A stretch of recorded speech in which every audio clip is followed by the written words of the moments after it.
Did you get this one? Yeah. Yeah.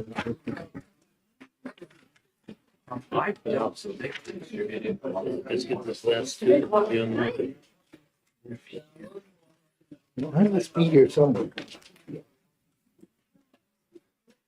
There's one more over Right here. here. Get that one. That's for you? Thank you, sir. Yeah, sir. And this one here.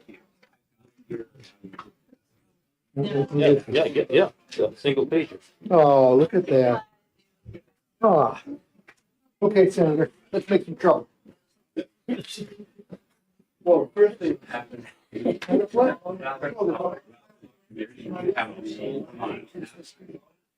There. This is now, it is up to the town. Here's my name, okay. We can switch.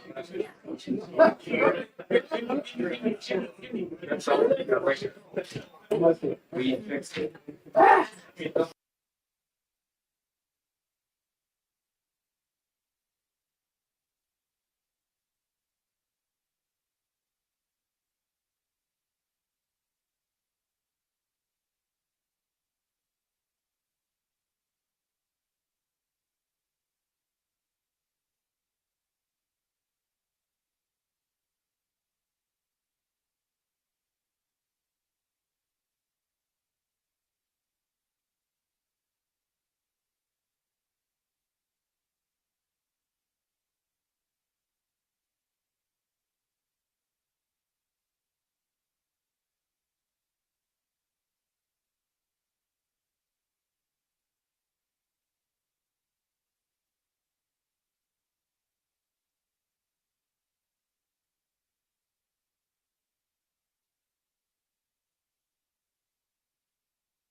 Month.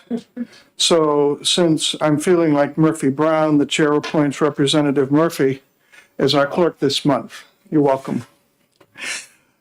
We have as our first order of business Representative Edwards, who's in a much warmer state than New Hampshire presently. His minutes from the meeting of the 28th of October, you should have all gotten these ahead of time. Is there anything that you wish to comment on the minutes?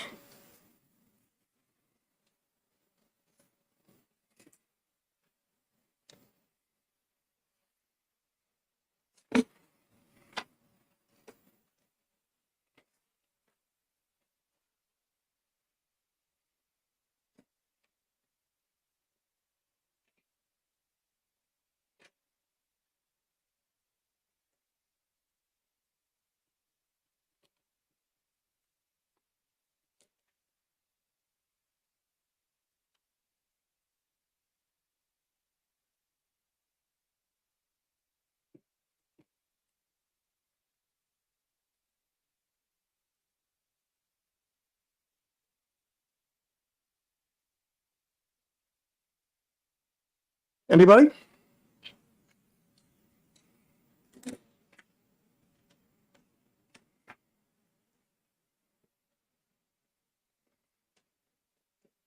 Move to approve. Senator Gray moves to approve the minutes. Is there a second? Second. Representative Soloway, any further discussion? All in favor? Aye. Opposed? So ordered. Thank you. One abstention, Representative. Senator Guida was not at the meeting, so abstains from voting. Thank you.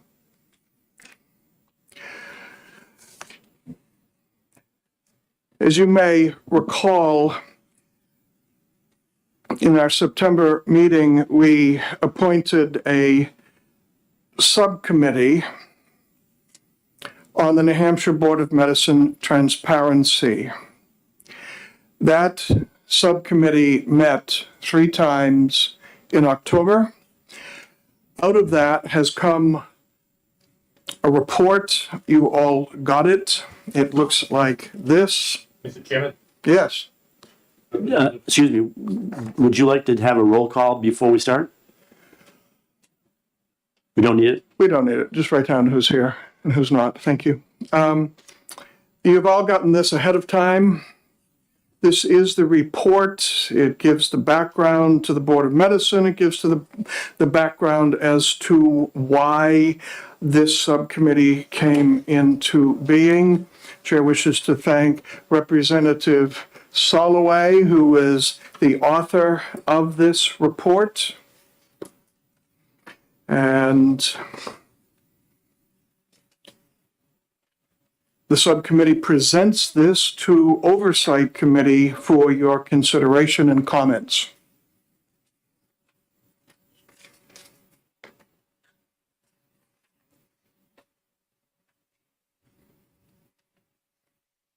There are copies of the report over there somewhere, and Representative Edwards is selling copies for $1 each. Excuse me, Councilor Williams is selling them for $1 each. And Chairman Pearson, members have received them, so if you look for your packet with the header, and Representative Pearson, if you just would alert them to where it starts, they'll be able to identify that document. Thank you. Thank you.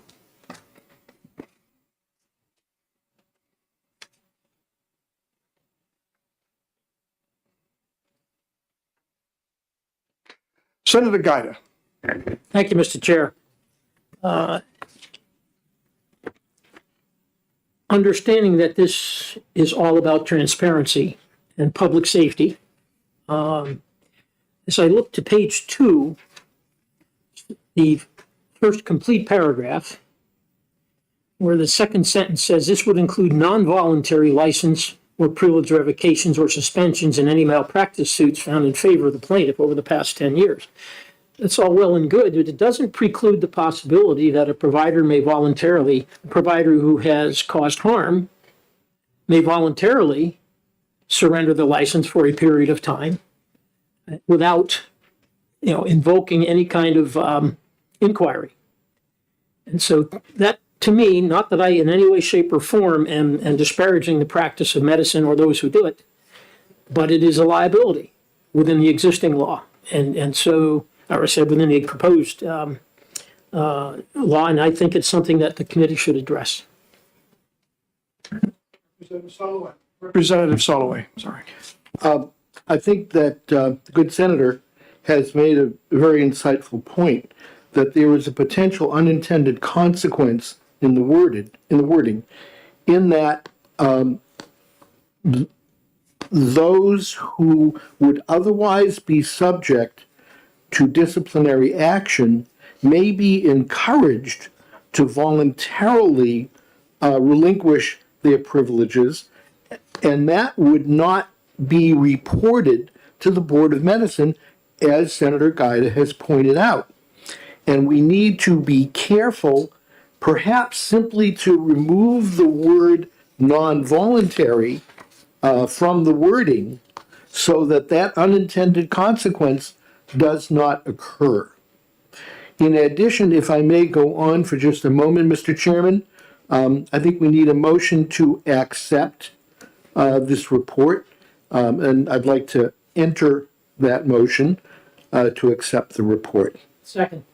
And seconded by Senator Guida. Now we may discuss, and the report that we have received, we may choose to amend the report, which will be then a document of this Oversight Committee.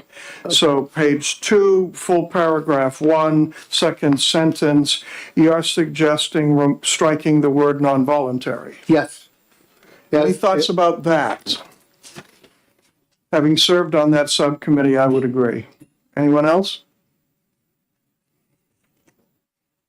Senator Gaia. Just looking at wording, is a voluntary surrender a surrender? or- Would you turn your mic on, please? Thank you, Mr. Chair. So we're not talking about a revocation or a suspension. So we might want to say a surrender, a voluntary surrender. Adding that wording, because I don't think technically if a person voluntarily surrenders a license, that it's a revocation or a suspension. It's non-disciplinary.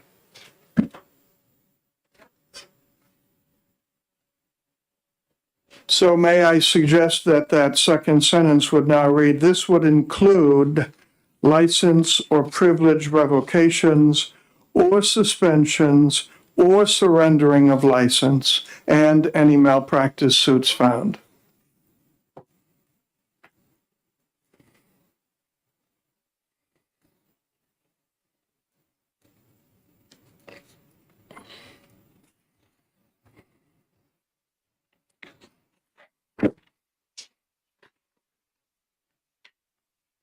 Any other suggestions on the report?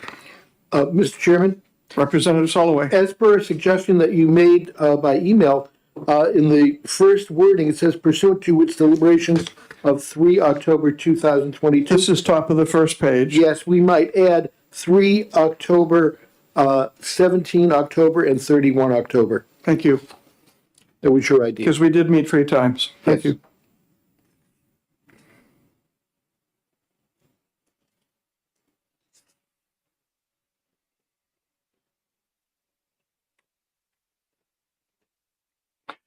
Just remember, this is a report that will be a document of this committee. There is a draft LSR on this matter that will follow as our next item of business.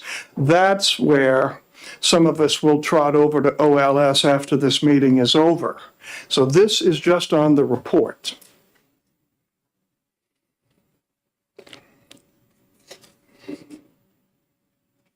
We have a motion, Mr. Chairman, and I would suggest that the motion now be moved to accept the report as amended. As amended with that sentence on page 2, full paragraph 1, second sentence, this would include license or privilege revocations or suspensions or surrendering of license Yeah. and any malpractice suits found in favor of the plaintiff over the past 10 years. On page 1 at the very top, pursuant to its deliberations of October 3, 17, and 31. That's the amendments. Anything further before the question is called? Saying nothing,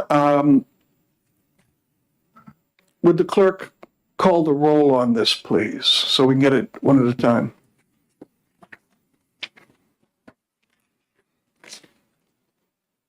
Representative Soloway. Aye. Representative Nelson. Yes. Senator Gray. Yes. Senator Gaia. Yes. Representative McMahon. Yes. Clerk says yes. Chairman Pearson, Yes, 7-0. 7-0. Thank you. Following right along is a draft LSR to establish a standing commission regarding oversight of the New Hampshire Board of Medicine.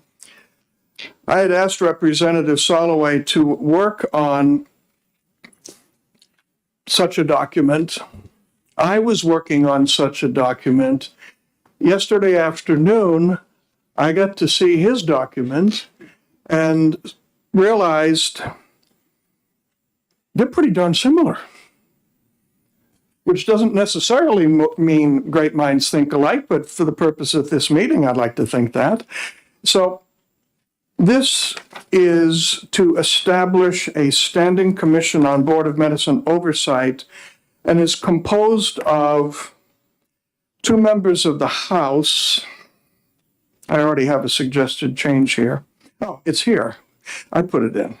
A member of the Senate, a physician appointed by the Medical Society, the president of the Board of Medicine or designee, a member of the New Hampshire Nurses Association, president of New Hampshire Hospital Association or designee, a lawyer experienced with malpractice rules and procedures appointed by the Attorney General, the executive director of OPLC or designee, the president of the New Hampshire Osteopathic Association or designee, a medical ethics ethicist to be named by the one who will be named chair, a trial lawyer for the plaintiffs, and a trial lawyer for the defense.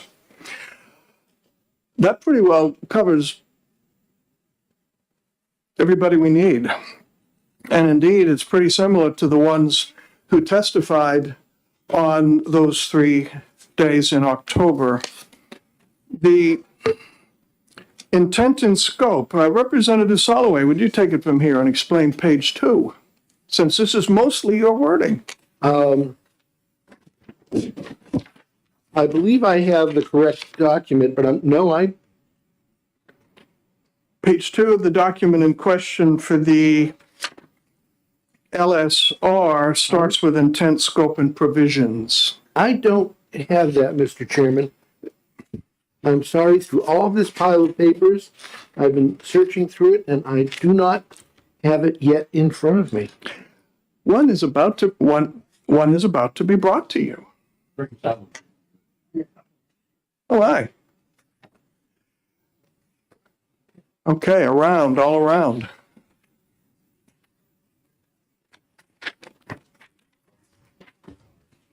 Thank you. I'm sorry for that. And do we have some for them too? Yeah, thank you.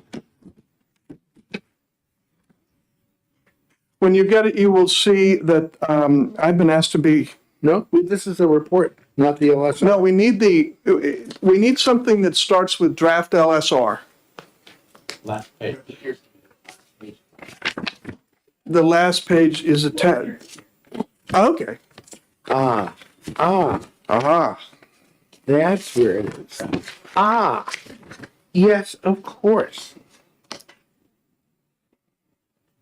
The purpose of the LSR is to create a commission of oversight for the Board of Medicine.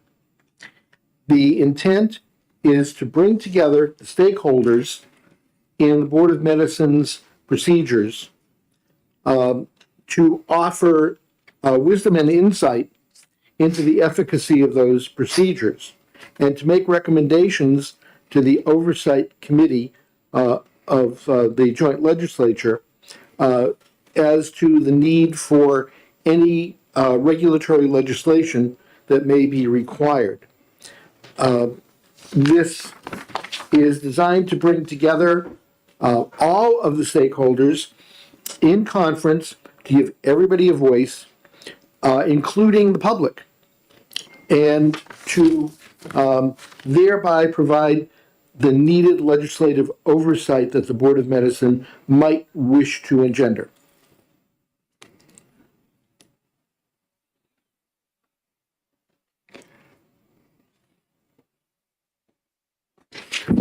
If you would read through that second page, and I'm not offering this as to be under consideration for a vote in the committee. I'm showing a possible LSR, and we'll be soliciting returning members to come on as co-sponsors. We'll go find a few more as well. But if you would like to be a co-sponsor, but there's 1 or 2 points you wish to make ahead of time, this would be the time to do it. Those of you who are not returning, feel free to weigh in too.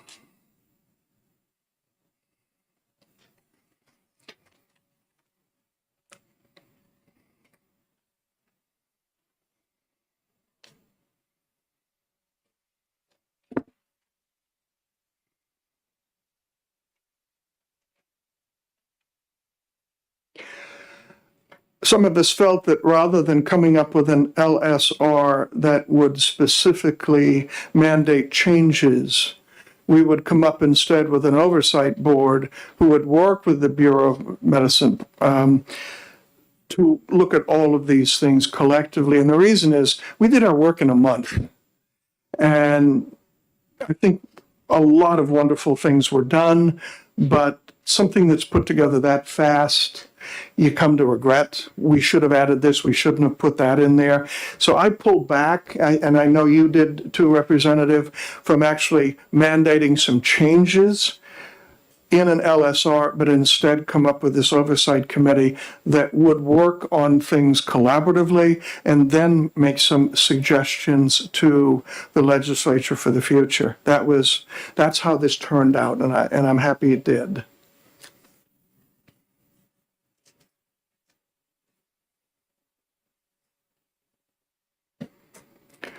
So since I hear no, yes, Senator Gaida. Fully understanding the import of what this is going to do, I am not a believer in commissions because conflicting interests potentially can side rail a proposal. I'm a much stronger believer in legislative committees to which all interested parties are invited, okay, and present their testimony as to the efficacy or non-efficacy of a particular proposal, and allow those elected by the people of the state, okay, to be the stewards of their safety, to make the final decision, remembering that it has to go through the legislative process. All right, so my suggestion would be a committee comprised of senators and representatives to hear, okay, proposals on legislation from the various members of this. But I just believe that there's the possibility of conflict when it comes to an interest group that might not see things the same way for its own self-interest. Not saying it couldn't happen, that it does happen, but saying it could happen. And thereby, in fact, stonewall or delay or, in fact, prevent putting forth the changes that might need to come forth. Thank you. This commission, as this draft LSR outlines, it would not preclude the fact that any legislators could file legislation. Whether they are legislative members of the commission or not, they could still do that. I was very pleased as we did our business as a subcommittee, how much unity I heard from all the stakeholders, including the plaintiff and defense malpractice lawyers. We were all really kind of looking for the same thing, to protect good doctors and hospitals and facilities from frivolous charges, but also to protect the public from the rare bad actor. We all wanted the same thing, and we were pretty darn close as we were talking as to how we could go about making that happen better. So personally, I don't fear this commission doing that, and should they? Any legislator can always say, a pox on you, I'm going to file a bill. Response? If that legislator has access to the information regarding the specifics of an offense. Well, I would think the commission meetings would be open and good records would be kept and work product would be seen. And if somebody, even from the get-go, thinks this commission may not quite be the way to go, they could come to our meetings. Follow up? Yeah, I'm not certain what effect HIPAA has on the presentation of information about a specific case. So the meetings may not be able to be open for that. If I understand HIPAA, that protects the patient. It does not necessarily protect a professional from bad action. The name or names of people who allegedly were harmed would not be mentioned.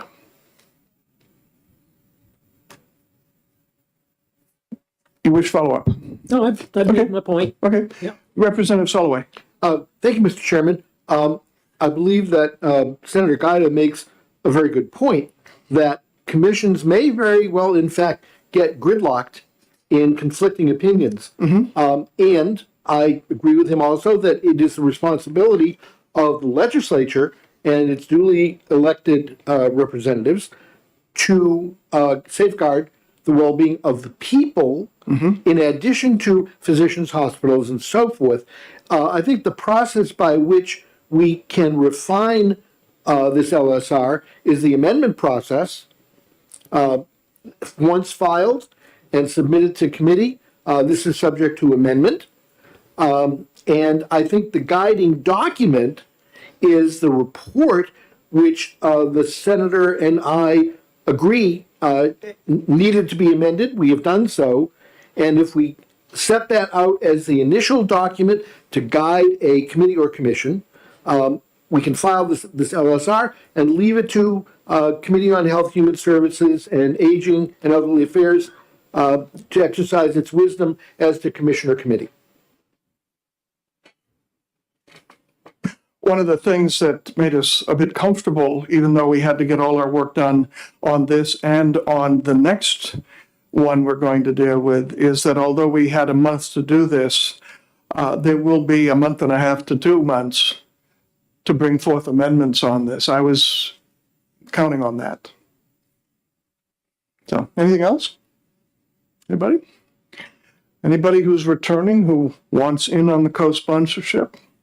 Who can say that now, or once this is filed, please let me know. Yeah, you're already in there. Thank you. Yeah, you served on the subcommittee. Okay, so that's it. Thank you.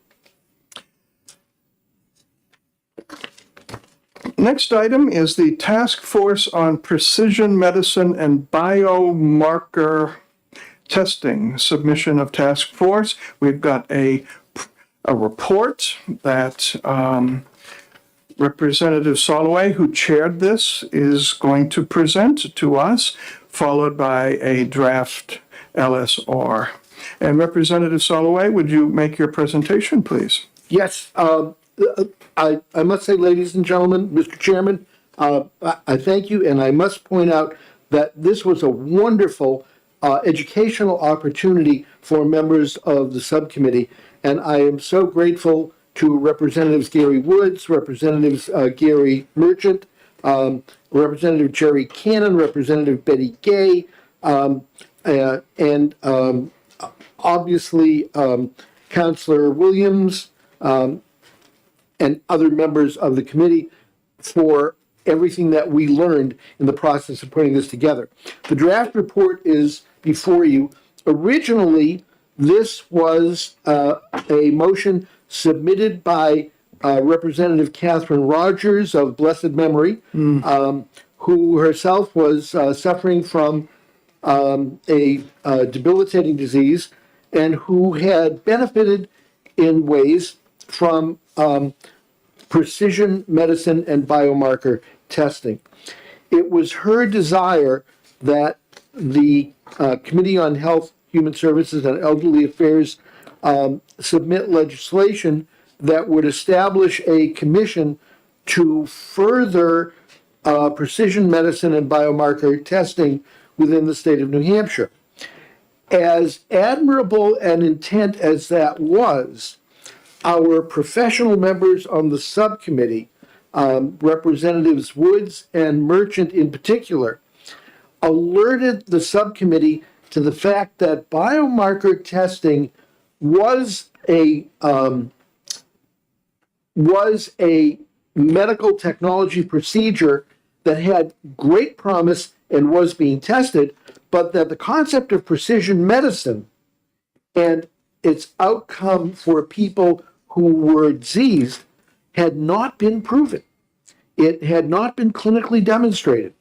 And it was their recommendation, and dare I say their wisdom, that the subcommittee could in fact encourage the establishment of a commission on biomarkers, but that the overall concept of precision medicine needed to wait for further testing and approvals. As a result of that, the committee has suggested a rather different approach, and that is the establishment of a, forgive me, Senator Gaida, a commission on emerging medical technologies. giving us a tool to assess new medical technologies on a continuing basis and to determine what the effect of those emerging medical technologies might be on the cost, for example, to Medicaid. We have Mr. Lippman here with us, Director of Medicaid, who may or may not wish to speak to that issue, but his representative on the committee was quite informative on the fact that these are very expensive procedures and we need to take a look at that. We needed to take a look at who was innovating, where the innovations were coming from, whether they were academic, whether they were entrepreneurial, what the risks might be to our patient population. And so the subcommittee suggested that we establish an ongoing commission on emerging medical technologies, and that is covered in my deathless prose on the report, which I'm now submitting to the Oversight Committee, and then we have a draft LSR that will accompany. So, Mr. Chairman, I would like to move the acceptance of the report to the Oversight Committee with regard to precision medicine and biomarkers. Senator Gaida seconds. Now, any further discussion? Yes, Representative Nelson. Mr. Chairman, where do the feds fit in this? Has this already been done? This type of testing to show that the results were good and it's really working on a federal level where there would be a wider testing procedure? Thank you, Representative. That's an excellent question. Our representative who came to us from the Medicaid office went over with us what the federal regulations look like in terms of what state Medicaid can support or not support. Typically, we rely on the FDA, the Federal Food and Drug Administration, to determine what technologies have been proven and what have not. And we assume, Representative, that they act in good faith and with due regard for the principles of science without any other interests imposing on what should be a scientific decision. Senator Gaida. Thank you, Mr. Chair. I want to key on Representative Soloway's remarks about commission versus committee. And I think he highlighted it. This commission, okay, none of the members of this commission would be subject potentially to punitive action or litigation because of their actions. With respect to the previous item on the agenda, that's not the case. I'd just like to make that point. Thank you.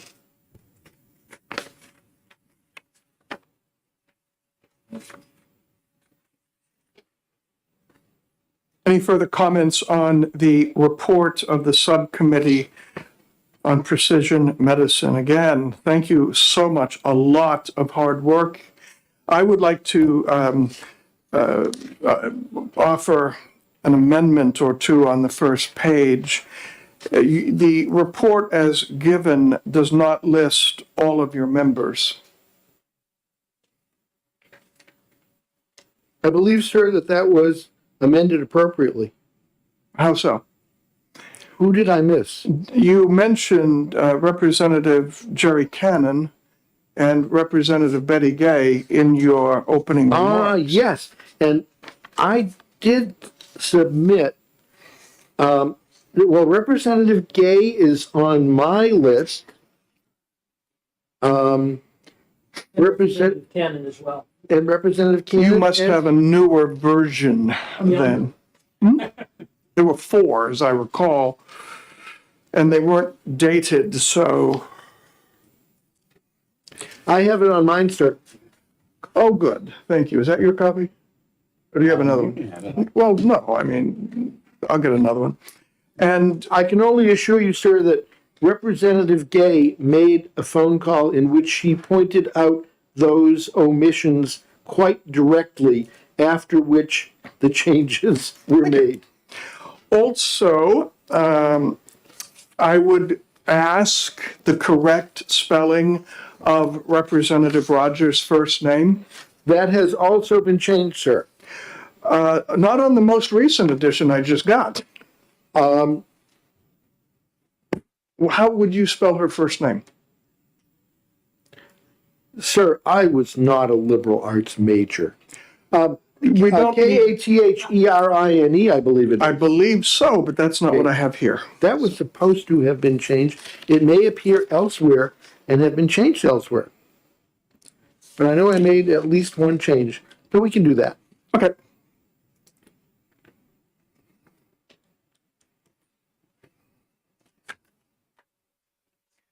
I think since we will be archiving this as Yes. part of our committee, we want to make sure it's all 100% right.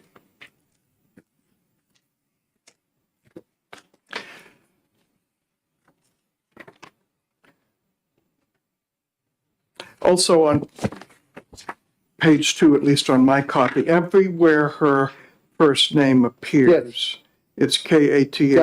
I have that, sir. Okay, good. And so, Mr. Clerk, in whatever edition you're archiving, it needs to be up to that. All right, seeing no further corrections to the report, we have a motion before us made by Representative Soloway and seconded by Senator Gaida that we receive the report of the subcommittee on precision medicine and biomarkers. All in favor? Aye. Opposed? That looks like 7-0. Okay, good, thank you. Now let's go to the draft LSR, which should be stapled, I'm learning, to the report. And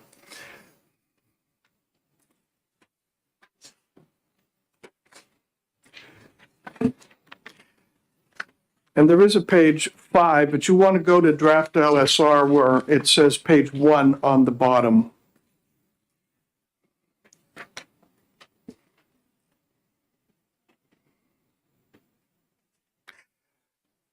And again, Catherine Yes.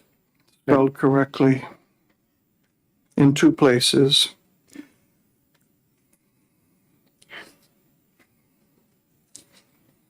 I was asked to be co-sponsor or prime sponsor on this because Representative Soloway is breaking my heart. He didn't run for re-election.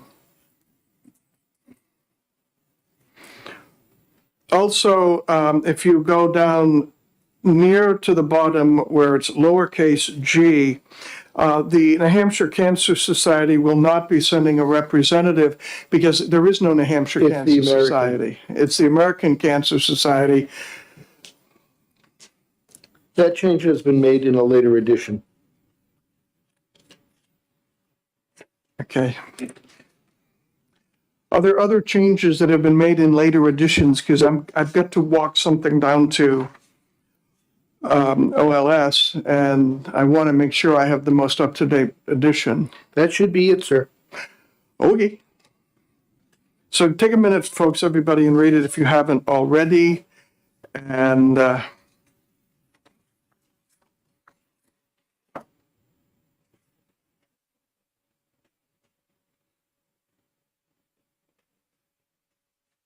see if there's any suggestions that you would want to make before this is filed as legislation. And if there's any other members of the committee, and that would include the clerk and Representative McMahon and Senator Gray, if any of you wish to be co-sponsors of this, let me know either now or as it hops through the process. Senator Gray. In the Senate, the fastest way to get on that committee is to co-sponsor. Yeah. So if you don't have time, you are reluctant to co-sponsor. Is that a statement of willingness or unwillingness? I think it's a statement of fact. Have you ever considered a career in politics? I think I'm living it. Living it. Got it. Anyone else with any comments on this draft LSR?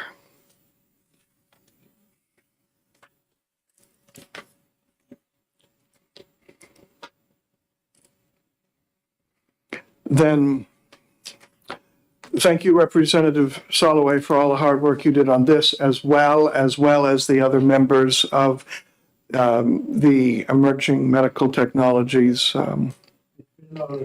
Thank you. All right, now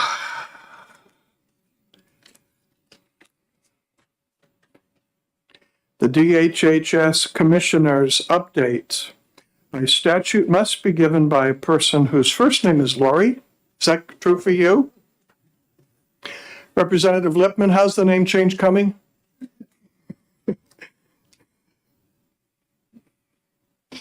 Good afternoon. Lori Weaver, Deputy Commissioner, Department of Health and Human Services. We agreed, I believe, throughout the last couple of months to keep giving updates on Hampstead Hospital and how that was going. As many of you know, we acquired the hospital back in June and have been up and running and hiring staff and trying to get up to full capacity. And we give a little bit of a snippet each time. This time I'm really pleased to be able to introduce to you our key leadership positions, Kathy Collins and Steve Figan. If you guys want, you have to come up. Yeah, they got to come up. To do a little bit more of a formal presentation for you, and Marissa Henn is handing out the packets right now, sort of a high-level overview of what's been going on at Hampstead Hospital since June. And Steve, I'll let you sit here.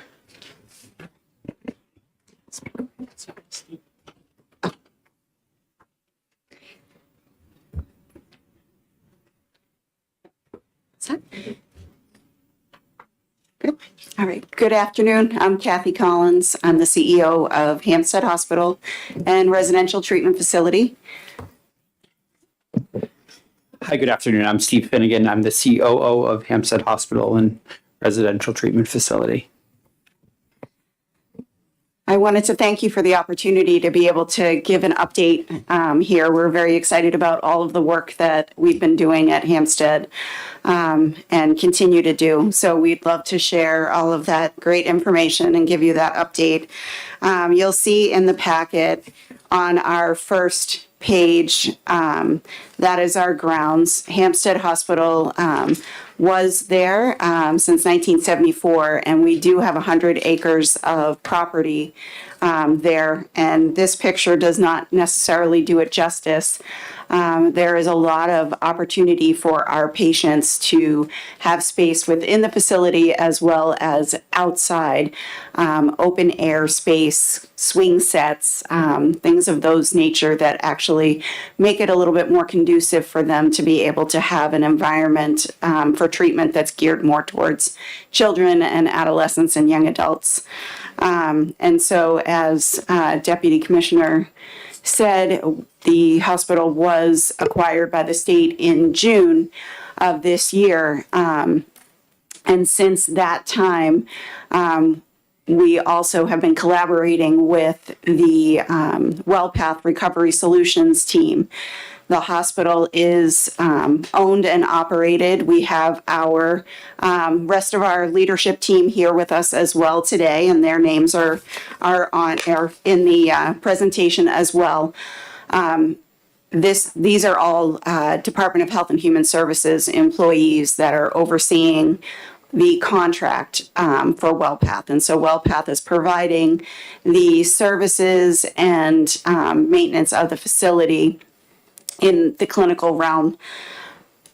And the other members of our executive leadership team, we do have representatives as well from the WellPath side that join in us to collaborate to be able to provide the best quality care that we had been previously doing and continue to do, but with under this new contract system, the executive director on the WellPath side was the longstanding chief nursing operator that I worked with for decades there. So the vision continues, which is aligned very much with the state's vision for the services that we're able to provide.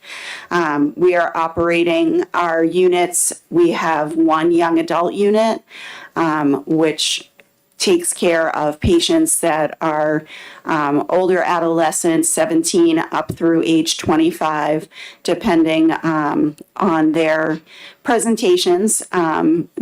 The other 3 units are a variation and spend the majority of their days focusing on ages 4 up through around 11, 12, and then another unit houses ages 13, 14 up through 18, and then our third children's unit also handles taking care of patients that have developmental disabilities as well as more significant behavioral health challenges. So one of the things that we actually had done as an executive team is we actually had broadened the scope and looked at our new mission and vision and values since being acquired by the state, and really aligning those things and really looking and taking into consideration the 10-year mental health plan, as well as collaborating within the system of care throughout the state, and really aligning our mission and vision to work with those things as well. So our new mission statement you have is to provide trauma-informed, patient and family-centered mental health treatment in an accepting and supporting environment. And then our vision is to really be that center of excellence for mental health treatment for children, youth, and young adults and adolescents. And that is really, truly what we are all about at Hampstead. Like I said, we did bring our team because we think it's important for you all to see the rest of us that are all here on behalf of the state taking care of the patients at Hampstead. So right now we're actually working in collaboration with WellPath to increase the bed capacity at Hampstead. Currently, we're able to have an average daily census of 37 patients. And with those efforts, we're looking to increase that bed capacity so that we would no longer, hopefully, have a wait list of patients in the EDs. Our current average wait list is around 13 patients per day. With the workforce challenges, we actually have been able to secure different models of programming. We've been offering patients partial hospitalization when we're not able to have them full inpatient, if that works for them as well. So there are different challenges that we've been working with the team and the rest of the system of care throughout New Hampshire, namely with DCYF and also with the Division of Behavioral Health. This is something that's been very exciting for us, to be able to be part of that system of care. We work very closely with them. We have a long-standing relationship with the state through our previous contract, but in addition to that, we've really been working closely to assist to care for the patients that are in need of different levels of care. So we meet regularly, weekly actually, more if needed, to go over different cases that are presenting that may potentially go to a different facility or may need a different level of care, to really look at those individuals and find the best place for them to be within the state and be able to get them into an appropriate setting for the level of care that they need. Our parents and patient satisfaction scores are at 90% satisfaction, and we are very proud of that, and we strive to be able to have that reach 100% someday. And as well, the other interesting piece for us is that we are very proud of our readmission rates. They are very low. They're currently at 5% for 30 days to be readmitted within 30 days. And I'm going to hand it over to Steve. Good afternoon. Thank you very much for allowing us to be able to talk to you today about the important and really great work that our teams at Hampstead Hospital are doing. What you'll see on the next graph is really a summation of our daily averages that we're accepting and discharging. So what you can see here, I think, is truly an understanding that we're essentially getting the same amount of patients in that we're discharging. And ultimately, our goal as a team is to increase that. Our goal is to take as many patients as we possibly can with the ability that we have. And currently, as we'll talk about on the next slide, some of the barriers to those are our staffing models right now and the ability to get increased staffing in. That and the complexity of patients that we're taking. There's a level of complexity in the patients that we take that really require a lot of work, and so those have been some of our challenges in a way of taking in and discharging some of those patients.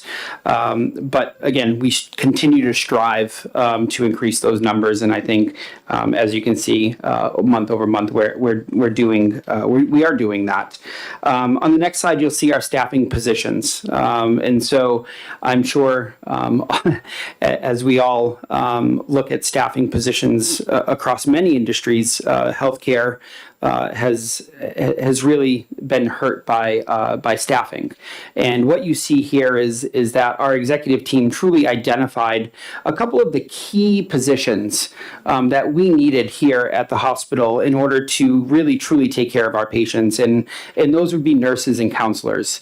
And so we did work with our WellPath partners and the contractor in order to truly identify unique ways and out-of-the-box ways in thinking of getting those staffing numbers up. And as you'll see, we're pretty proud of where we're at, particularly on the nursing side.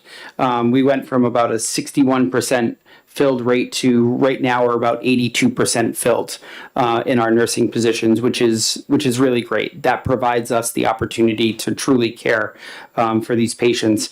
We're continuing to work on the counselor positions. Those are a little bit more challenging to fill, but we are looking at all ways of trying to attract those positions, and again, we feel very confident that we'll be able to do that, and that will allow us to continue to take more children and to provide that high level of care. One of the great things that I think is worth noting, truly is our ability, since being a state entity at this point, is our ability to work collaboratively across Health and Human Services and with our partners to truly understand that we're taking more complex patients, but how we're taking those patients and the care that they're having both before they get to us, and truly strategizing and collaborating on that care that those children and the services those children will get after they leave us. I think it's really important as we continue to tell ourselves and our teams that, these patients, their care doesn't stop just with us, right? It's that collaboration and that care that goes well beyond what happens after they leave our doors. We do often meet with our external partners, and it's something that I find both very rewarding and to me gives our teams the ability to truly have a more comprehensive strategic approach to taking care of our kids. And, I think another big piece of what we are trying to do here at Hampstead Hospital is not only look at the level of treatment and care that we're giving our children today, but also looking at 2023 and beyond. What are we doing now, and how can we continue to provide this level of care? And I think, as Kathy alluded to, the 10-year mental health plan that was developed by a lot of you really sets the tone and gives us sort of a guiding path as to how we want to continue to move forward to care for those children in New Hampshire. One of the things that we're very proud of is our psychiatric residential treatment facility, which will be opening up hopefully by the end of the first quarter in 2023. This will be the first type of this facility in New England. Typically right now, these type of patients, we're not able to care for here in New Hampshire. And so our ability to bring these kids back home so that they can develop and get that treatment here, not only with the support of our teams, but the support of their families and state resources, I think is really, really, really important. One of the other things that I think is equally as important to both attracting folks to come work for Hampstead Hospital, but also retaining the folks we have, is really developing that culture. And we are working with our external partners. We have, great guidance from our leadership at HHS, as well as our collaborative partners with New Hampshire Hospital, to truly understand what it is to be, a state-run facility, and how we, as a state-run facility, want to truly be delivering that level of care. And so I think it's something that we are constantly retooling, but also find as a critical component to our success, is really setting that culture and ensuring that folks want to be there and like the work that they're doing. And then lastly, I think we're always, again, as our future focused, is that we are starting and preparing to launch the procurement process of our longer term, clinical contract. And so as we continue to develop our processes for today, we are looking at the long term and really trying to better understand and prepare and strategize as to how and what Hampstead Hospital and Residential Treatment Facility looks like in the near future. Thank you. Senator Guida with a question. Thank you, Mr. Chair. Actually, I have several, with your indulgence. Let's try two, and we'll come back. Okay. The wait list averages 13 a day. Where are they kept, and for how long? Do you have an average time that they're waiting to get in? Right.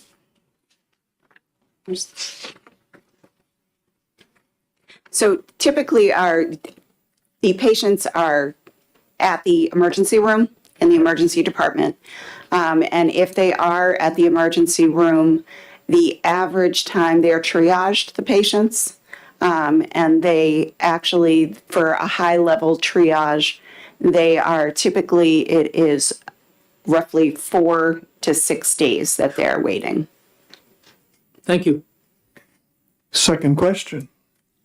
So it's distressing to see the low level of counselors that you have. I'm sure you're working very hard on it.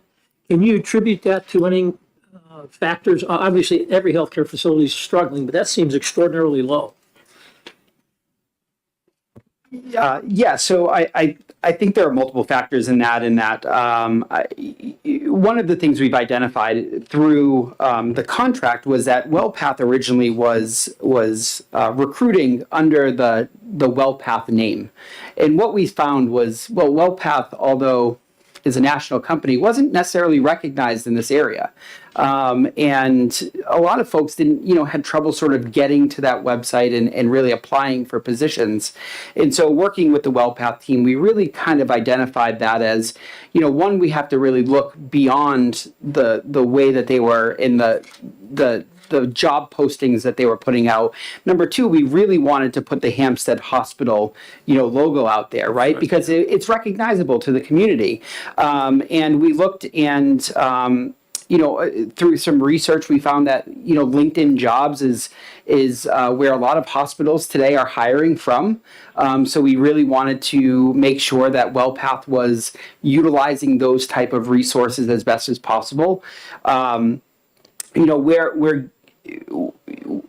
We're continuing to try to find unique ways of getting folks in, right, and making sure that they're the right folks, right, and making sure that their qualifications sort of hit where we want, that will be the best providing for our teams. And so I think this is will continue to be an uphill battle, but I've seen much more success over the last couple of months than how we started. Thank you. Anyone else? Representative Nelson? Thank you, Mr. Chairman. Just curious as to the nurses and counselors, how many of the counselors are full-time versus part-time? And is there a counselor on duty 24 hours? So the counselors are on duty. There's nursing and counseling staff on 24 hours a day. And it varies with the number of counselors. And if you look at the number of counselors, it's skewed a little bit by the fact that there are many more counselors on a day-to-day basis than there are nurses. So the occupancy is of that rate is a little deceiving. The number of full-time counselors, I don't have the exact number, but I can tell you that most of them are full-time. We used to have a very lengthy per diem pool, which has subsequently gone by the wayside, and we are only down to about 5 or 6 per diem staff right now. So most of those are full-time employees right now. Yes. One quick Follow-up. That number of people full-time would be approximately? I think it is around 85. 85%. Yeah. And what number of people? Are there 7 counselors or full-time or 3 or? Oh, no, we're talking about 85 FTEs, and one FTE would equal 40 hours, so. Okay. Representative Murphy? Thank you. I'm just curious as to the average length of stay and when discharged, where do the patients go typically? Yeah, so it's a fantastic question. So our typical average length of stay, obviously a lot depends on the acuity of those patients. And I'm going to answer your second question first, and that part of the resources that we've had since becoming a state-run facility is that we have that collaborative approach with external resources like DCYF and the behavioral health services, which really help us understand where these kids are going to go next, right? A lot of them go to residential treatment facilities, and others are discharged back home with resources in the community that will help those kids. And so, every patient is a little bit different, and each patient has sort of a different care plan that allows for the best outcome for them in the long term, right? Our goal truly is to make sure that they are, once they leave the hospital, that they don't necessarily have to come back, right? And so providing them those type of skills. From a length of stay perspective, our patients typically, are here right around 7 to 10 days, right? And it, again, a lot of it depends on what they're coming in for, that real acute level of care.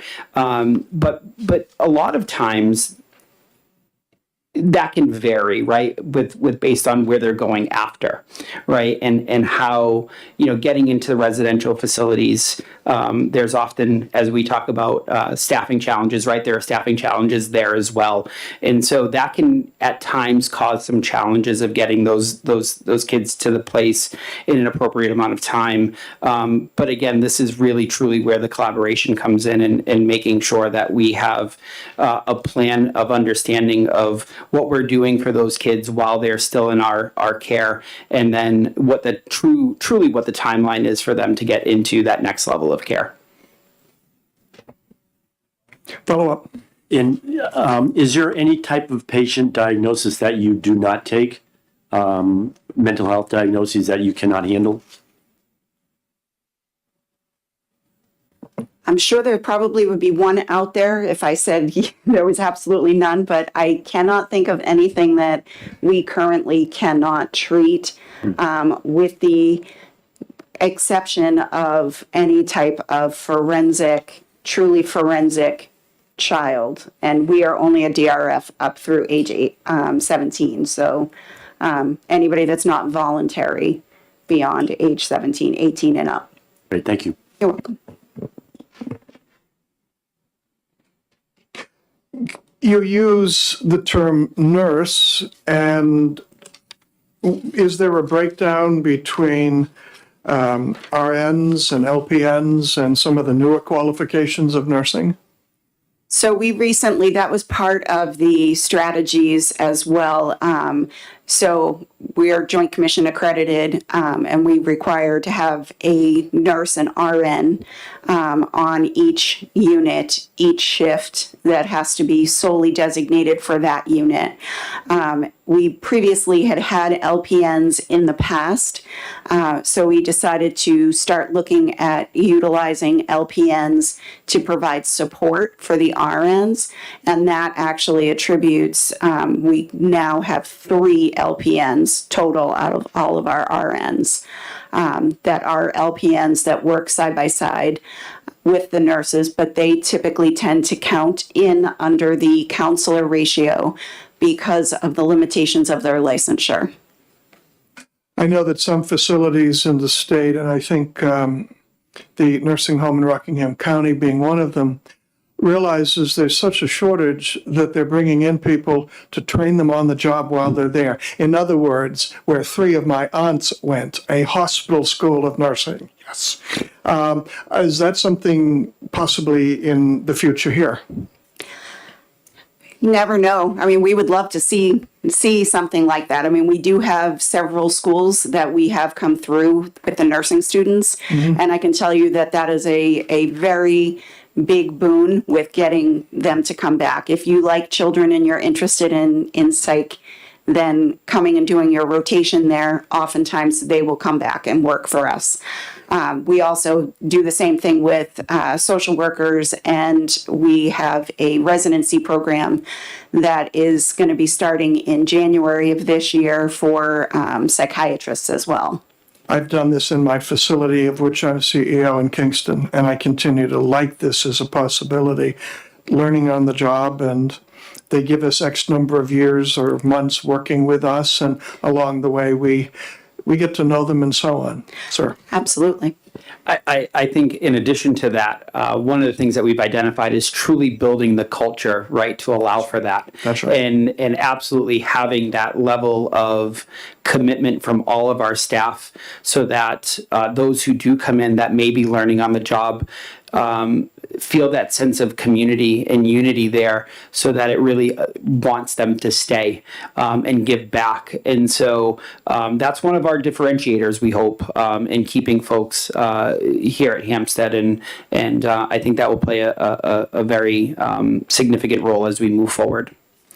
I have a few more questions. Has the security coverage protocol issue been worked out? Because I know there was one between Hampstead Police and other folks.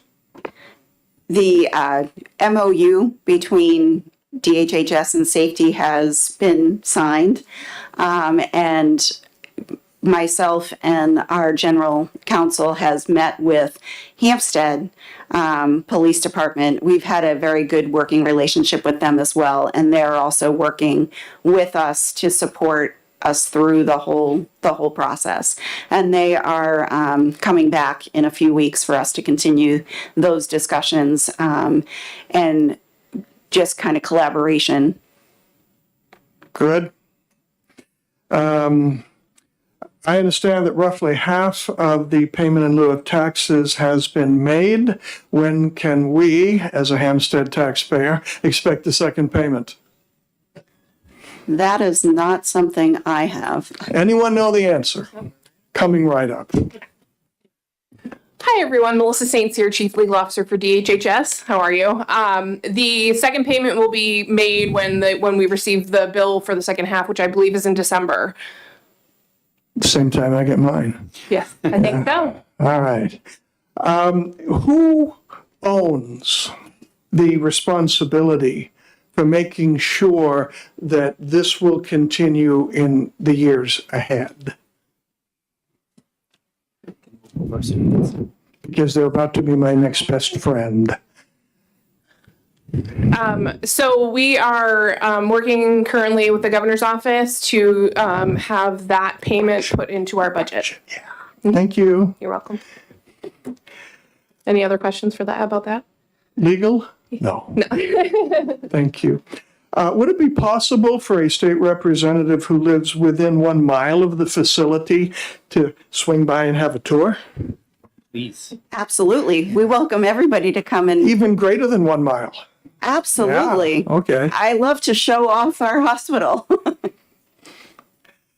If you had the requisite staff, we're looking at percentages here, if those numbers went up to 100, what would your capacity be?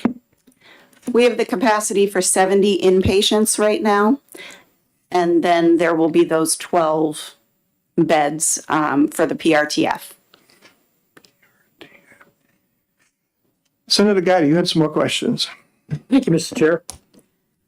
So looking at I call it the incomplete percentages of your personnel, is the workforce state employees? They're not. They're all employed by WellPath. Right, and so are they represented, union representative or not? They are currently in union negotiations. Hampstead, Outlook, the previous owners, we had a collective bargaining agreement with the SEIU, and they're currently negotiating that. Yep. On question, are your pay rates competitive? Is that one of the reasons that perhaps you might not have as many people coming forth? I don't believe so at this moment, because we have, since the beginning, WellPath has been very receptive to increasing the rates. They were very diligent in their initial research to find the competitive rates. We're not necessarily seeing that is the issue, and along the lines of teaching and having people work for us, most of our counselors that come and work for us for a few years, they go to school while they're with us and finish up their degrees and then move on to other positions. And that's currently what we're seeing. It's that transition time. So they're moving out into other positions in social work or nursing. And then we are not getting the replacements as quickly. But I will tell you, it's very promising. Over the last couple of weeks, we've really broadened the scope and looked at changing up the types of positions and really looking more towards the positions like music therapy and art therapists, as opposed to the counselor nurse previous complement that we had when we were Hampstead Outlook. I would also add that the success that you see in our nursing increase was a lot due to the conversations that we had with WellPath on how do we make it more competitive and offering bonuses and aspects like that. We saw that be very successful, and it really targeted what we needed, in particular overnight nurses. And so we're really starting to strategize on that and look at the financial component of bringing in more counselors, and really targeting how we can do that financially to attract for the positions to be attractive. Thank you. Representative Soloway.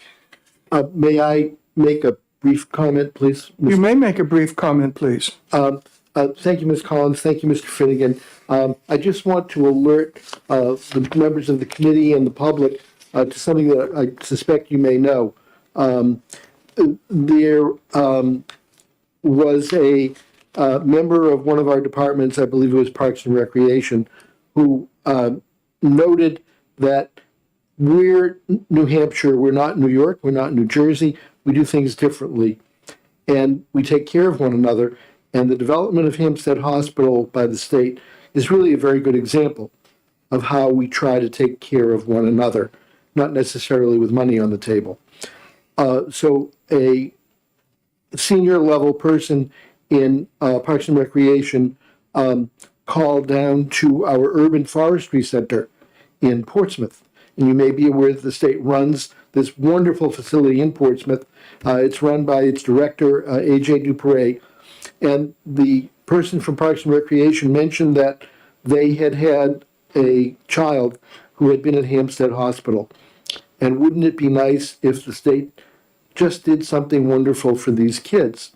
So A.J. Duperret at the Urban Forestry Center will be providing plantings, prunings, walking paths and hiking trails for Hampstead Hospital. No cost, no obligation. It's New Hampshire. It's how we take care of one another. It's Thanksgiving. We need to be glad that we live here. Thank you very, very much. Thank you. That's amazing. Thank you, Representative. I may have written this wrong. I want to get it right. We were talking about average length of stay is 7 to 10 days, but it can be longer, and if where they should go to next is full. Did I hear that correctly? Could you describe where they go to next is? Yeah.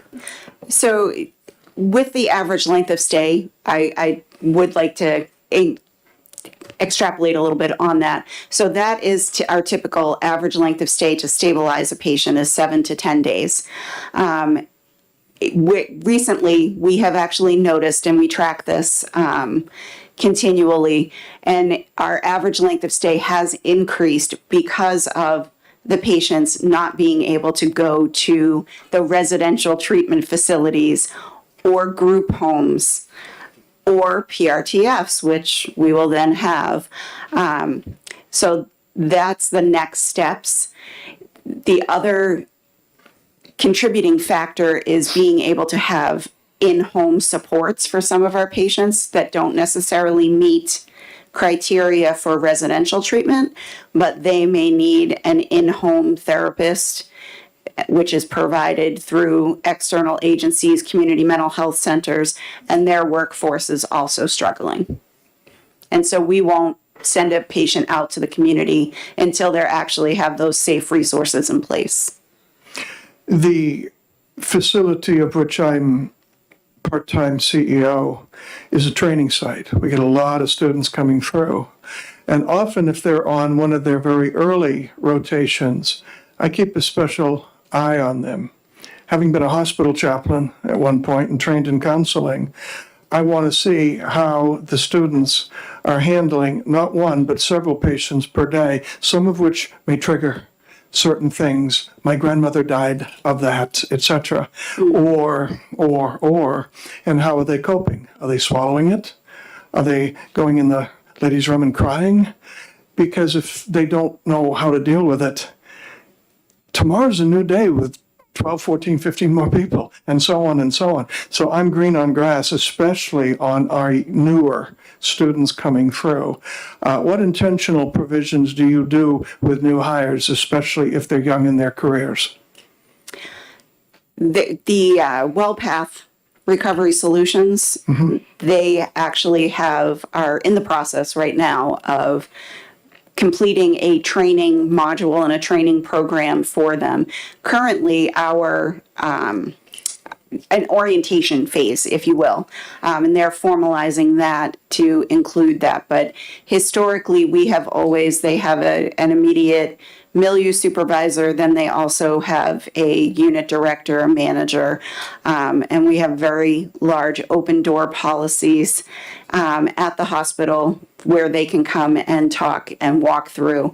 In addition to that, we have very formalized processes for any incidents that occur, anything that's traumatic, if you will, in the day-to-day, because that happens in the day-to-day all the time, that there's something that could be of concern.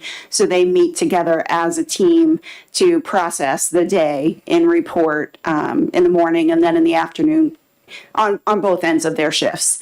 And then there is a formalized process for them to be able to review specifics and debrief on any incident that occurs throughout the day that would be challenging or concerning to them. I would also say, and I really appreciate the question, because I think, again, this goes back to culture.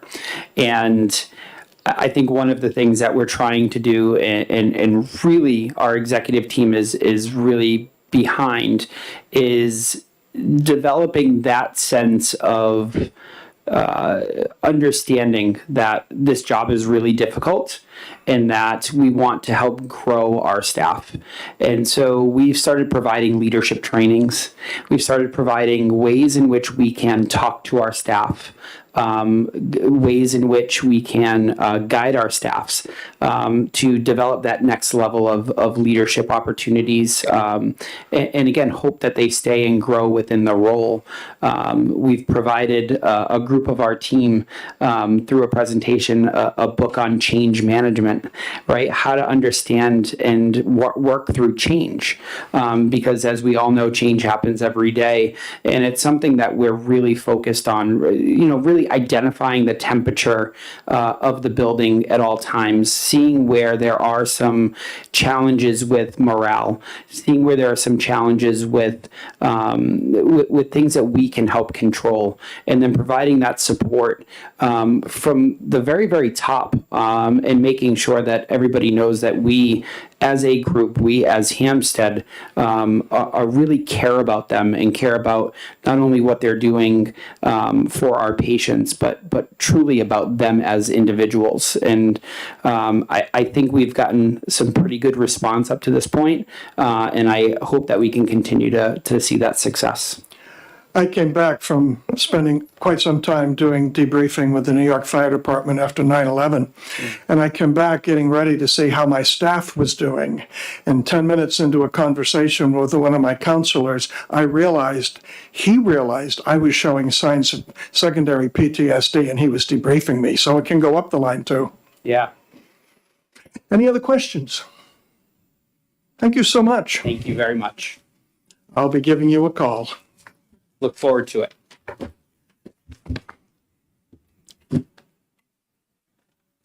You done with me? I am never done with you, but are you done with us?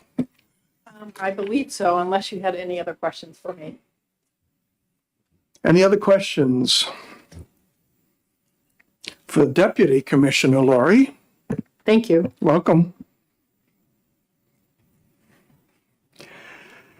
Healthcare Acquired Infections Report Update. Katrina Hansen, Division of Public Health Services of DHHS. Welcome back. Thank you. Hello, everyone. Good afternoon, Chairman and members of the committee. My name is Katrina Hansen. I am the Chief of Infectious Disease Surveillance within the Bureau of Infectious Disease Control, Division of Public Health Services, and I am here to provide an update on the Healthcare-Associated Infections Program, which is a legislative created program, and several reports.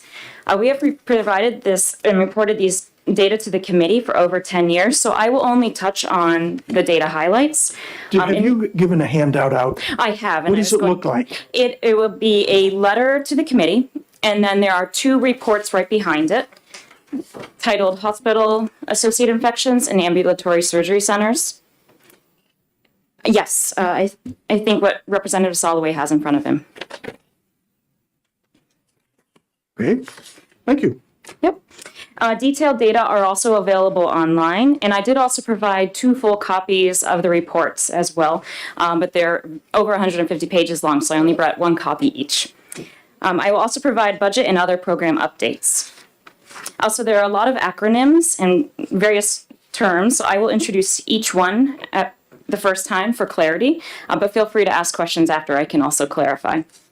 And I am also pleased to share that the reports in front of you, we've released the 13th report on hospital-associated infections and the 10th report on healthcare-associated infections and ambulatory surgery centers this week. And we are planning to issue a press release next week. For hospital data, hospitals are required to report central line associated bloodstream infections, or CLABSI, and catheter associated urinary tract infections in intensive care units, or ICU, and surgical site infections, or SSI, following certain heart, colon, knee, and abdominal hysterectomy surgeries. Hospitals are also required to report healthcare personnel vaccination rates. Overall, New Hampshire reported and observed fewer HAIs, or healthcare-associated infections, than predicted based on national data. 157 infections were reported by hospitals in 2021, which is 39.4 fewer than predicted based on national data. There were fewer infections observed for central line-associated bloodstream infections, catheter-associated urinary tract infections, and surgical site infections following colon, bypass, and knee replacement procedures when compared to the predicted number of infections. And these data are considered lower to national data. Abdominal hysterectomy was statistically significantly higher than predicted. Knee replacement procedures or infections following those procedures, central line bloodstream infections, and catheter-associated urinary tract infections, though the numbers were low, they were not statistically significant and considered similar to national data. Healthcare personnel influenza vaccination coverage in hospitals was 89.2%, which falls slightly short of the Healthy People 2020 goal of 90%, and a decrease from prior years, which really averaged between 90 to 95%. In ambulatory surgery centers, 10 centers reported surgical site infections following breast hernia and open reduction of fracture procedures. In addition, ambulatory surgery centers also report compliance on measures put in place to protect patients. The number of observed infections was lower compared to national data in ambulatory surgery centers.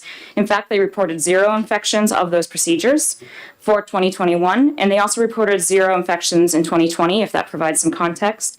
In 2019, they reported 1 infection. 13 facilities did not report influenza vaccination, and 1 facility didn't report surgical site infection following specified procedures. But compliance measures put in place to protect patients was high. Healthcare personnel influenza vaccination in ASCs was 89.7%, an increase from the prior year, which is 88% in 2020-21 influenza season. And the coverage ranged from 52% to 100%. Adherence to surgical intravenous antimicrobial prophylaxis has remained above 96% since these data were first collected in 2012, and 11 ASCs did not report that metric. Some other program updates. I'm pleased to share that our HAI program is almost fully staffed. We have 5 full-time staff after 11 months of several vacancies. In 2021, and even with that staffing, the HAI program conducted 36 investigations of outbreaks, infection control breaches, antimicrobial resistant infections, and drug diversion events, compared to 22 investigations in 2020. The program has also helped with investigations and infection prevention assessments within healthcare settings pertaining to influenza, COVID-19, infection control breaches, and drug diversion events. The program is also working on a new collaborative called Project First Line, which has a goal of providing engaging and innovative and effective infection control training to healthcare workers across the continuum of care. In 2022, the Project First Line lead rolled out a Train the Trainer program, as well as provided direct education to healthcare personnel. The program is working on infection prevention education in correction settings as well, following receipt of our equity grant. And the program is working on antimicrobial resistance activities to coordinate statewide efforts to detect and prevent antimicrobial resistance. This also includes developing a statewide antibiogram that can be disseminated to healthcare providers throughout the state. And in prior years, we've actually made that data available on the Sanford Guide app to make it more accessible and easier for providers. The program also responds to reports of carbapenem-resistant Enterobacteriaceae, or CRE, which are a family of bacteria that are resistant to a certain type of antibiotic. In 2021, the program investigated 93 potential CRE infections, which includes 65 confirmed cases. Per RSA 150-134, the department is also required to report on program costs to the Health and Human Services Committee regarding the amount of federal funding received for the program and the amount of funds paid for by healthcare facilities. The program was awarded, or the program operating budget for state fiscal year 2022 was $368,660, and the program was awarded $414,200 through the Epidemiology and Laboratory Capacity Grant. And additionally, the HAI program was awarded 2 supplemental grants called SHARP and STRIKE. The SHARP grant was $2,720,938 to support HAI and antimicrobial resistance capacity, whereas the STRIKE grant was to strengthen and support infection prevention infrastructure in long-term care settings specifically. And then $200,000 in equity funds, which I mentioned are to help with training in infection prevention in correction settings. No fees were assessed in state fiscal year 2022 due to receipt of all these federal funds, including funds to support infrastructure for HAI reporting, which includes those reports that you see in front of you, antimicrobial resistance infections, and educating healthcare workers. In closing, in the coming year, we look forward to continuing to improve and make our reports more efficient and our surveillance more efficient, and also specifically the antimicrobial resistance work and working on healthcare system infections in other settings such as dialysis or end-stage renal dialysis centers. We also will continue to respond effectively and efficiently to outbreaks or other events that can pose public health harm, and then tracking our program performance. Working on important prevention initiatives such as addressing COVID-19 and antimicrobial resistance, drug diversion, and ensuring proper infection controls in healthcare settings through these infection control assessments that our program conducts. Work to enhance infection prevention activities with correction settings that I mentioned previously, and expanding that training to include officers and residents responsible for environmental cleaning and healthcare support. And expand on infection prevention training to emergency medical personnel, including gaps and challenges with drug diversion reporting, as well as enhancements to routine infection prevention and response. And then lastly, further engage with our healthcare partners in hospitals and ambulatory surgery centers to increase and improve reporting. And the program staff already have a plan and are providing training to provide training to those settings, including dialysis, to facilitate inclusion of that report or that data in a future report. And that's all I have for you today, pending any questions. You mentioned that in terms of the hospitals, our numbers are much better than the national average. That's correct. Other than the spectacular job that the Hospital Association does, why would you think that is? I think there's many factors. There's a lot of quality efforts that are being underway at various healthcare facilities. The measures we track, we've been tracking for over 10 years, and we have seen improvement over time. And we do see that overall, as a whole, New Hampshire has had fewer infections reported than national data. However, if you look at it year by year, there is variability in the number of infections that are reported. And so there are still things that we can do and work with facilities to improve infections going forward. Our overall goal is 0 or as few infections as possible. Sure. There's a lot of mechanisms in place to prevent infections, such as surgical checklists, antimicrobial prophylaxis tracking, various other practice measures that healthcare facilities have put in place. I also know that the infection preventionists and other individuals at healthcare facilities work very hard and diligently every day to not only report these data, but also to ensure that those healthcare facilities know those practices. Good. Any other questions? Representative Murphy. Thank you. I was just curious, only because I heard of a recent hospital that showed an increase in C. diff. Do you monitor that or track it at all? And patients can come into the hospital with it, but they certainly can acquire it when in the hospital. So I was just wondering if in any way you take a look at those numbers. Thank you, Representative Murphy. That's a great question. So C. diff, or Clostridium difficile infection, or CDI we also call it, is not a reportable condition under our statute, RSA 151, nor is it alone under 141C, which is the general public health reporting for reportable conditions. However, if there was a cluster outbreak or unusual occurrence of disease, we would get alerted to that. In 2021, I don't believe there was any reported cluster of C. diff. We also provide resources around Clostridium difficile during these infection control assessments, and we do have a special component of that assessment that does discuss C. diff, particularly around the use of alcohol-based hand sanitizer, in ensuring that providers are also using appropriate precautions and also washing their hands, since C. difficile is a really resistant organism. But to answer your question short, no, we do not track C. difficile. Great, thank you. Yeah. Senator Gaida. Thank you, Mr. Chairman. Excellent report Some questions. How many fatalities do we have in the state in the reporting period?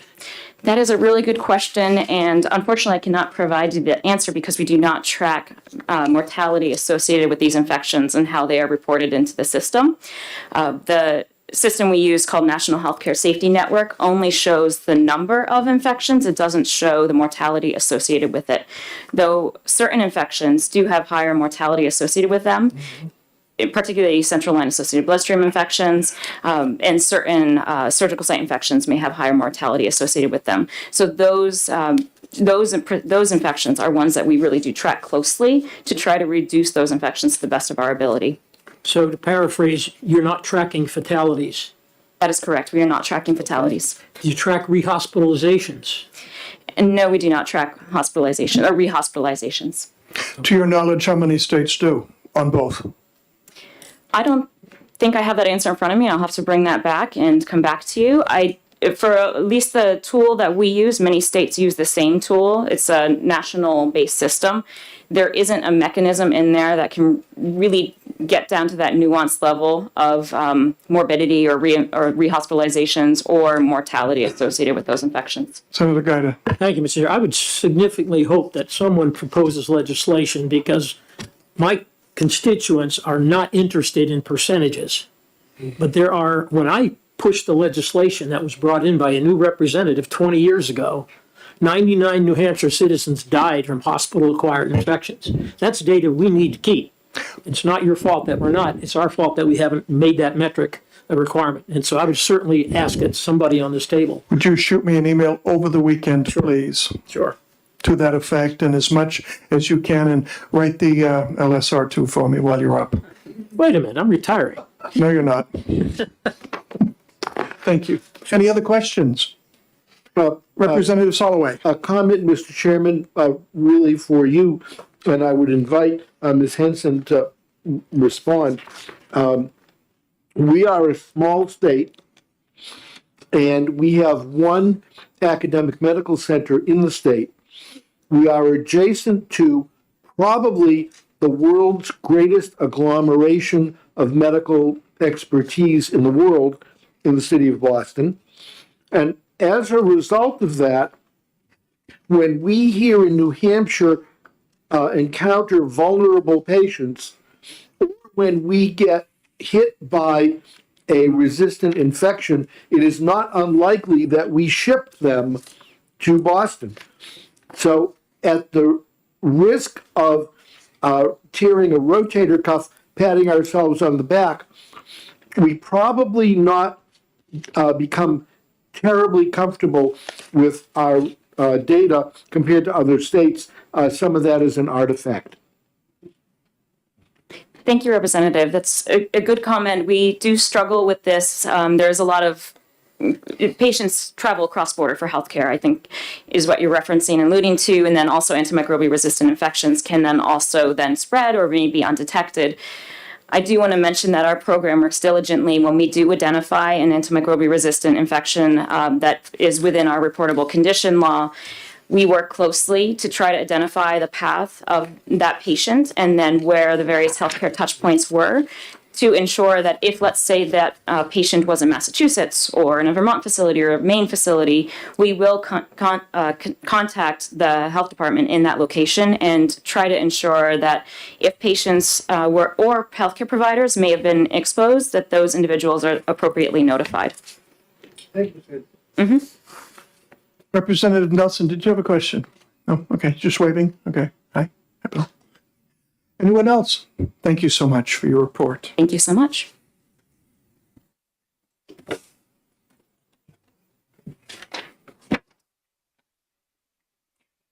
Next up, tuition waiver for children in state foster care or guardianship attorney Beth Murgison and Beth Nees. So you have a rule in your division for Beth's like DHHS does with Lori's, is that correct? That's correct. Thank you. Yes. So yes, my name is legally Elizabeth Nee, but you can refer to me as Beth. I'd prefer that. I didn't mean any disrespect, but that's what it is in the script in front of me. Before we begin, I'd like to thank you all for performing the roles that you do. on behalf of the citizens of New Hampshire.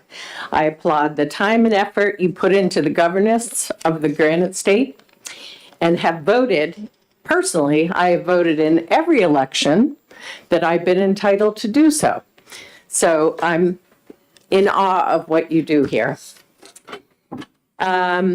Going back to me personally, I was the first person in my family to be awarded a Bachelor of Science in Education many moons ago.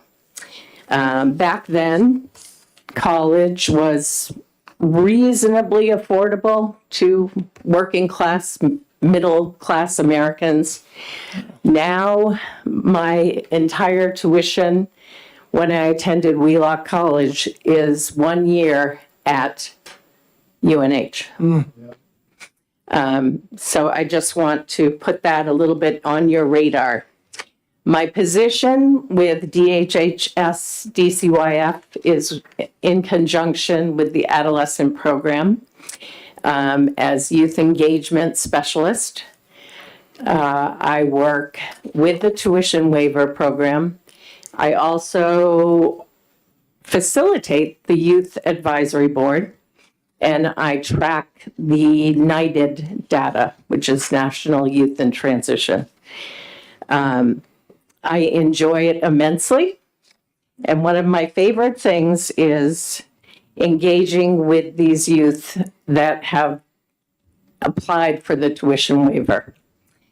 And that's part of my job responsibility, is to engage with those youth. It involves calls, texts, emails, and fortunately, my adult children have also taught me how to FaceTime quite well. So I use whatever venue I can to reach out to these youth. And I also try to empower them and include them in any correspondence or conversation in addition to their foster parent or adoptive parents. So let's see. There were 49 certified applicants for the tuition waiver program this year. By comparison, there were 48 applicants in 2021 and 46 in 2020.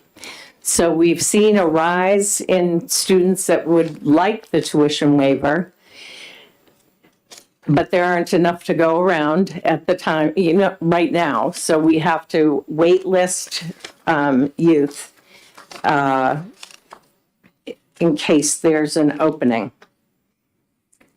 We're looking to expand eligibility to the ages of 23 to 26 because not all kids are ready to go on to college at 18. Yeah. So we'd like to widen that a little bit. We are also looking to expand the criteria for eligibility to include youth that exit DCYF care through a permanency plan of legal guardianship to a relative or other adult. We're also looking to increase the amount of waivers from both the community college and University of New Hampshire systems. And we're also looking to expand eligibility criteria to include youth placed with grandparents or other relatives out of state. I'm not going to read for you the data included in the rest of the report, but I will refer to the thank you note that you all got from Michaela, who is a first-year student at NHTI. And things like this make me feel like this program is a worthy one when you have a young adult working on a viable career and utilizing the tuition waiver program.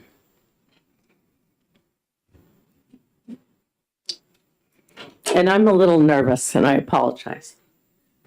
So are we. It's okay. But we don't have to apologize. Yeah, we do. Okay. How we doing? Do you have questions for me? Do we have questions for Elizabeth, AKA Beth? Representative Nelson? Thank you, Mr. Chairman. Thank you for taking my question. You mentioned foster parents, and somewhere I thought you said adoptive parents. Is that adoptive parents of a foster child or? Adoptive parents for a child who's been in care, been in the system. Like Michaela was adopted by Stephanie Stillings. And they gave permission for me to present this to you today. So, just to clarify. Thank you. Well, I have 2 adopted children that are grown now. So under the system, theoretically, they could have gotten free tuition assistance. Yes. And under the circumstances, I think they. Yep, and the criteria are on the application. Would you like me to go through that with you? No, that's not necessary. Okay. Thank you. Thank you. Any further questions? Seeing none, thank you so much for your report and being with us today. And the final thing on the agenda, a report update regarding the use of restraint and the use of different modes of transportation of patients. For the record, my other son, many of you know my eldest son is a state rep from Derry. My younger son is a corrections officer at Greenhaven Maximum Security Prison in New York, and much of what he does is prison transfers to things. So we've had a good chat on this, and he sent me all kinds of stuff, so this is something I'm quite interested in. Great. Well, thank you. I'm Ellen LaPointe. I'm the CEO at New Hampshire Hospital. Thank you for allowing us a moment in today's meeting to present on the New Hampshire Patient Transportation and Restraint Data Report. This is the 3rd iteration of this report that has come to this committee. And by way of reminder, this was passed and signed into law in July of 2019 via Senate Bill 177, which included an explicit option of using ambulance or law enforcement for transportation of patients who have been identified as IEA or involuntary emergency admissions from hospital emergency departments to New Hampshire Hospital or other designated receiving facilities. As part of this law is this report that we are presenting to you today and present on an annual basis.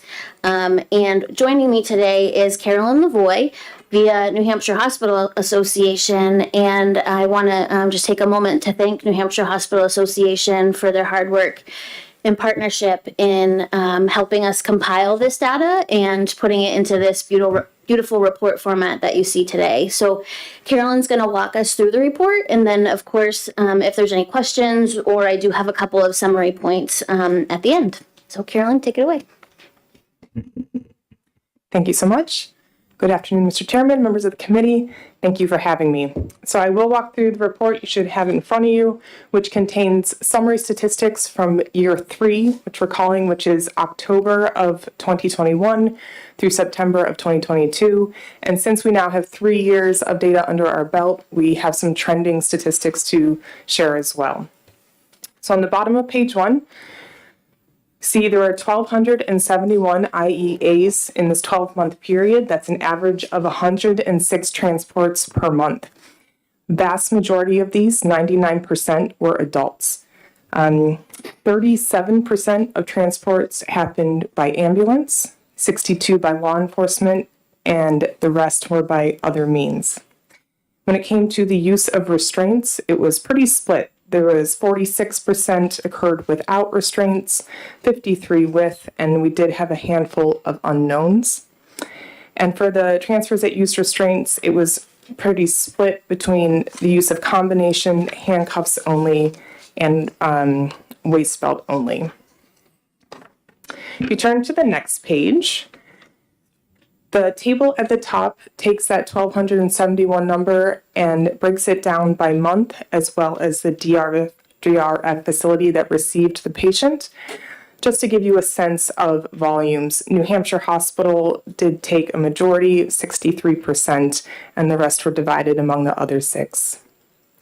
The next few sections have some more detail on these metrics, and these are for adult transports only. So first is the mode of transportation summary. For adults, 62% through the year were transported by law enforcement. And as you can see from the bar chart, this didn't fluctuate too much over the year. It ranged between 57 and 66%, so not too much variation on the division of the mode of transportation. On the following page, there's a breakdown of the restraint application, and this is divided up by the mode of transportation as well. On the left, you see the ambulance counts. There were only 4 ambulance transports through the whole year that used a restraint. Law enforcement was much higher. 84% total of law enforcement transports did use restraints for adults. And other transports is in the third column. I believe all of the other transports that used restraints do refer to staff at the prison moving their inmates to a facility. Then on page 4, we see the breakdown of adult restraint type used by law enforcement. You can see there was no one method that was highly preferred. Again, pretty evenly split between combination handcuffs and waist belt, with a few leg restraint only. And at the bottom of page 4, we see the summary for the child transport and restraints. There were only 15 child IEAs through the entire 12-month period. 7 were taken by law enforcement, 8 by ambulance, and that was basically how the restraint was split as well. All 7 law enforcement and 1 ambulance transports used a combination restraint, all applied before the child left the sending facility. So those are the summary of year 3. On the next page, we see the trending information, and I do have a few highlighted to bring to your attention. First is the average transports per month. Between year 1 and year 3, we see a drop from 138 to 106.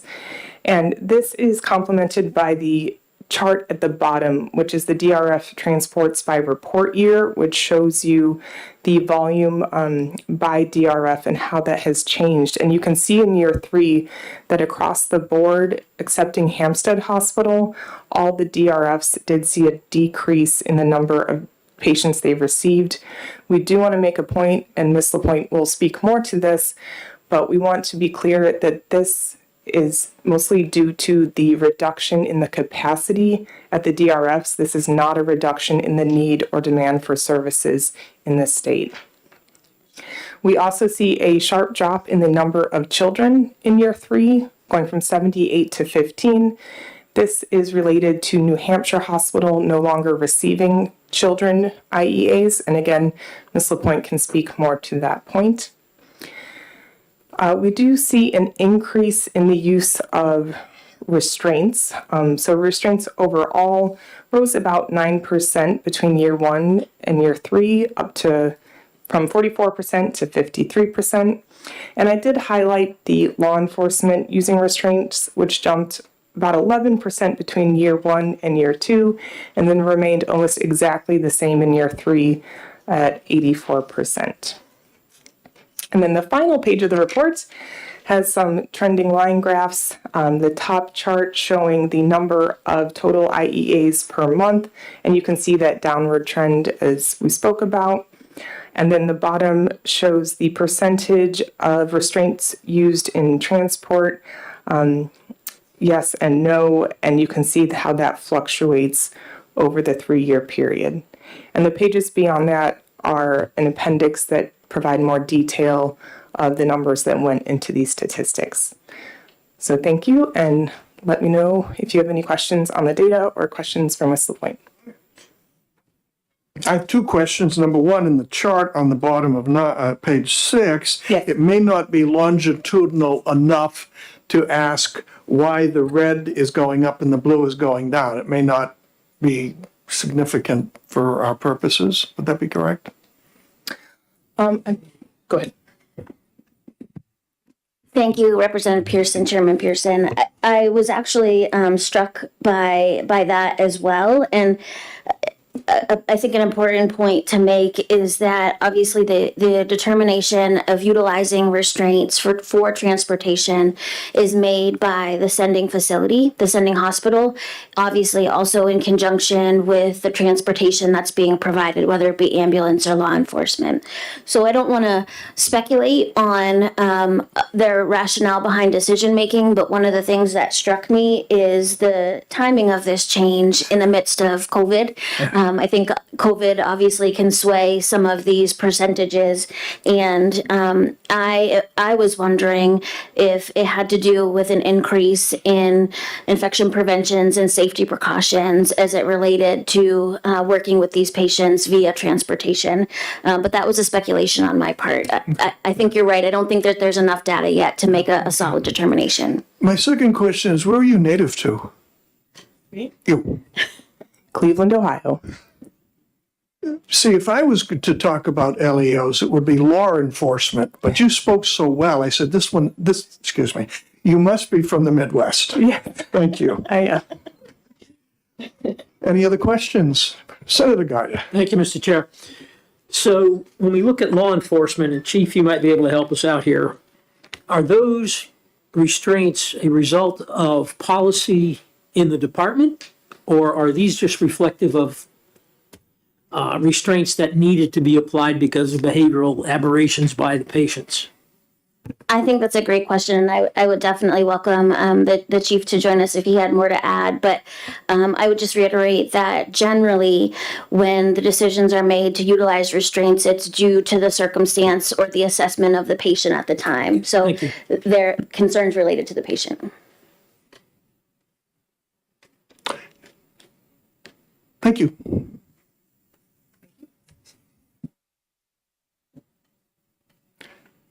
I guess that's it. Wow. Thank you. The chair would like to give a fond and sad goodbye to Senator Gaida and Representative Nelson and Representative Soloway and in absentia Representative Marsh for their service on this committee for the last 2 years as you go off into retirement. What do you hope to do? Give us about 30 seconds each. Where are you going? Mr. Chairman, it's not retirement, it's escape. Since you sit on at least 2 committees I chair, are you sure you mean that?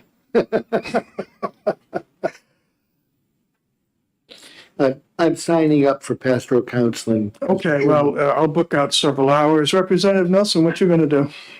My wife has a long list of projects I need to work on. I've been putting them off. Senator Gaida. Such project lists never get shorter. Right. So I fly indigent remote people to hospital centers in a group called Angel Flights. You're part of Angel Flights. Wow. Yeah. And another one, PALS. Yeah, So, we donate our airplanes and our time to take people that are needful of extent. Like I go to Presque Isle, Maine, right, and go to Boston from there. I go like I was over from Montpelier, Vermont to New York City. So we provide care for these people, transportation, because they either can't afford it or they're in such a medical condition that they can't go in common conveyance. Wow. That's one thing. I signed up to take the instruction and the exams to become a high school baseball umpire because I love baseball, and I just decided I'm going to get on the inside game of this thing. So, do you know that the only time an organist, and you know I'm a classically trained organist, was ever thrown out of a baseball game was when it was at AAA, there were 3 umpires, and they were not calling it right in the mind of the hometown organist. So when the organist made yet the latest mistake, he broke into a rendition of Three Blind Mice, at which point he was run. The only time in the history of baseball an organist was ever run by an umpire. Just remember that. Okay. Well, thank you all.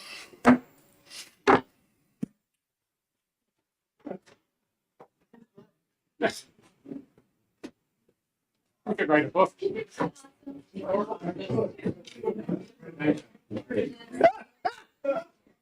Hi. You were on. Well, it's just, I think it's gonna be challenged, but maybe OLS will fix this, but it doesn't say who's appointing. It just, sometimes you say a physician appointed by,